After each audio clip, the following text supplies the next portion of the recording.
Wrestling is full of larger than life superstars, and no one ever did it better than The Undertaker.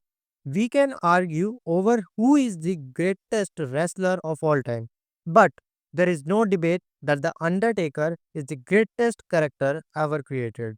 A gimmick about a zombie like Western mortician should have never worked, but it found success because of Mark Calloway.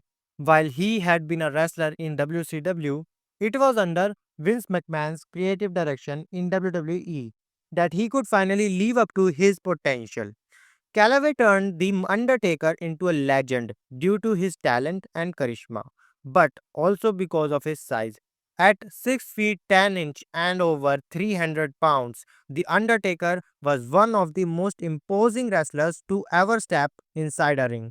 But was that size obtained naturally? The Undertaker, who was born in Houston, Texas, grew up playing basketball. Why not? When you are a never near 7 foot tall teenager, he played for Houston Waltrip High School, and after graduating in 1983, he played basketball first at Angelina College and then Texas Wesleyan University.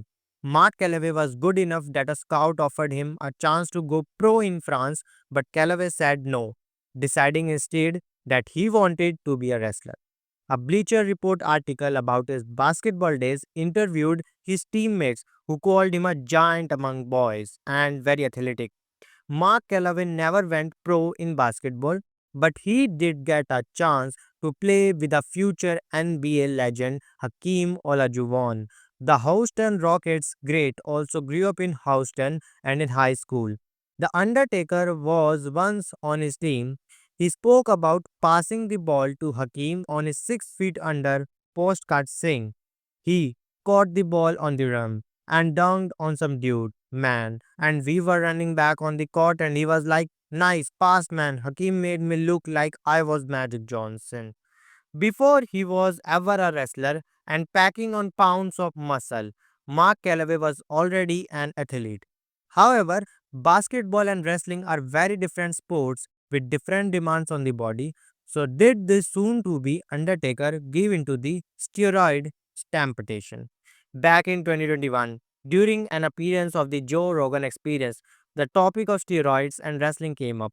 The Undertaker didn't hold back in acknowledging that he used the drug during his career, telling the host, there was a time when you had to be jacked, especially with the big guys, there was a stigma. You had to be 300 pounds. It's in our head. Nobody gives a. They are interested in the characters. We are on TV, but in our head, it was like, I got be 350 pounds. That was the wrestler's mindset then, but now we are tested for everything, which I don't understand because there are some big players out there and they are cut, and I don't know how they did it. Like, I couldn't get that the way when I was on steroids. It's not a big surprise to hear that The Undertaker took steroids, as the drug was very popular in wrestling from the 80s to the early 2000s. It took until the death of Eddie Guerrero in late 2005 for WWE to establish the Wellness Policy Program, which tested wrestlers for drugs like painkillers and anabolic steroids. After 2006, wrestlers couldn't get away with taking steroids, and many big names failed drug tests for a variety of reasons, leading to suspension and termination. John Cena, who started out as a bodybuilder, was never among them, and neither was The Undertaker, which is impressive, considering that in the mid to late 2000s, he got even more muscular during one of the best runs of his wrestling career. As with most muscular wrestlers of today, The Undertaker improved his physique thanks to a dedication to weightlifting. Even in his 50s, he was lifting very heavy. And in 2022, he posted a thank you on his Instagram page to Sorine Exercise Equipment for building his new home gym. It's disappointing that The Undertaker used to take steroids, but while it may have been wrong, it's something most fans can easily forgive him for. It was a different era with wrestlers under an intense amount of pressure to look a certain way or risk losing their spot. Thankfully, he got away from steroids before they hurt his health. So guys, this is all for this video. Before leaving, to like, share and subscribe. We will meet in our next video. Till then, thanks for watching.